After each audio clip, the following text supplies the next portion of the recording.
Hey y'all, it's your boy Zay and I'm back with another one. I'm gonna be explaining about mulatto men's experience in the workplace. Let's get right to it.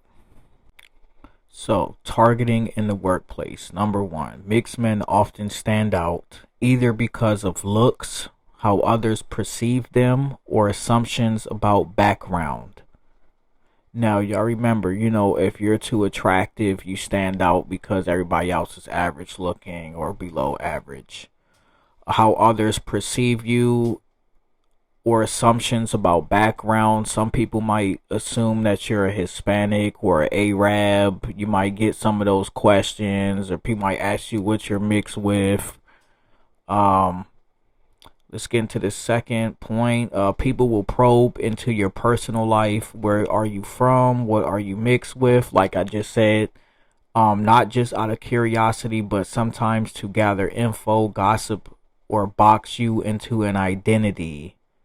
Gossip and cliques form around difference. If you're attractive, well spoken, or carry yourself with confidence, it can stir jealousy, leading coworkers to find reasons to undermine you or run back to managers. So, dang, dang, dang, rings a bell, right? So, yes, people will probe into your personal life. They'll ask you certain questions, and that's how they like compare you with themselves. Try to look for a way to, clown on you or undermine you. Another thing, a lot of us, if you're attractive and well spoken, you carry yourself with confidence that will, like I said, it'll bring out insecurities in others and they will feel inferior to you and then they will try to bring you down because of it. And they do often box you into an identity. When I was on the workplace, I was, everybody was like, oh, light skinned black boy or, mixed boy. Everybody knew I was mixed. But then, they still try to throw that black label on me or that light skinned black boy label, even though I'm mulatto. But I know I quite often did get questioned for Latino or Arabic, and I know some of y'all get the same thing because some of y'all told me. Anyway, let's keep it going. Number two, workplace rejection and hiring bias. Some mulatto and light skinned men report being turned down for jobs not just due to qualifications but because of unconscious bias. You don't fit a neat category. Employers may favor monoracial candidates who blend in with the dominant group in that environment. A light skinned mixed man can feel like too much of a wild card socially. So it's kind of like a dominant group, black, white, Hispanic, Asian, those kind of groups, right? Um, you feel like you're a wild card because you don't fit in anywhere. They know how black people are, they know how white people are, they know how, but mixed guys, it's like, question mark, question mark, question mark, and that's another thing. I noticed some of y'all told me and some of the women too, got turned down for jobs, roles, and stuff because of what they were. And, I feel like that was very disrespectful. And it also comes from a form of jealousy as well. They don't want you in the workplace because they probably see something that you don't see. But we all know that we're better.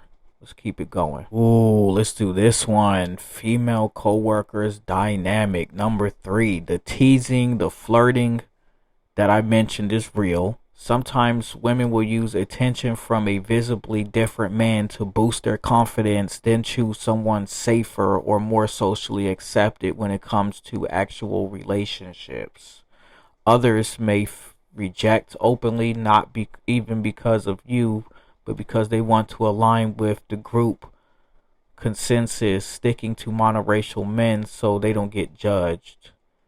Because, if a woman messes around with a yellow boy on a job, mixed boy, some people say, why the fuck are you with him? Or why are you dealing with him? And yada, yada, yada. Some of the other men might try to challenge you and stuff like that, embarrass you. Um, Now, and another thing I'm gonna get into is when the women, like when they flirt with you and try to say hi and all that, I be ignoring the fuck out of them. I ignore this shit out of them because I already know what's up. Cause I've seen it happen multiple times. They'll try to use you to gain confidence, and like I said, they'll deal with some average looking monoracial man. And I'm gonna say, a lot of these women try to protect their rep because, like I said, they don't want to be judged. And if they looked at differently and treated differently, so that's why they do what they do. Anyway, let's keep it going. We got number 4, male coworkers hostility. Men can view mulatto light-skinned men as competition, especially if you're seen as attractive, articulate, or confident. They may wait for slip-ups to gang up, isolate, or confront you. That cliquish energy is often a way to reassert dominance and keep you from standing out too much. So, again, guys, these dudes will come around you, act like they're cool with you and stuff. Some of them might try to clown on you and stuff like that, and they're cliquish, so they'll get more to join in and try to clown on you, make fun of you and stuff. Or, they'll wait for a moment. If they're not clowning, they'll wait for a moment for you to slip up, and then they'll try to attack. And you gotta be careful because some of these dudes, like I said, the cliquish energy is to reassert dominance. So that's why more join in. And so if you turn up too much, some of these dudes might turn up more, fight you, or it might turn into gunplay. So that's why I tell you guys, just avoid, deny, and then defend. Remember that. Avoid, deny, defend. Let's keep it going. So what you're noticing, guys, is a double bind. You don't get the privilege people assume light-skinned and mixed men should have.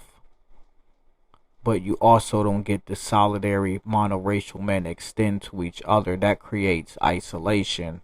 This is why some mulatto men and women too, but in different ways, talk about the need for our own spaces, network, and community, because otherwise we're stuck navigating those hidden hostilities in silence. So like I said, we gotta come together. Hell, sometimes I feel like we need to create our own workspaces, really, away from monoracial people. Same thing with attractive people. They need to create their own workspaces away from average looking or below average looking people. That's just how I feel in my mind. Call me crazy or not, but you gotta live it to talk about it. Tune in for the next one. Zay out.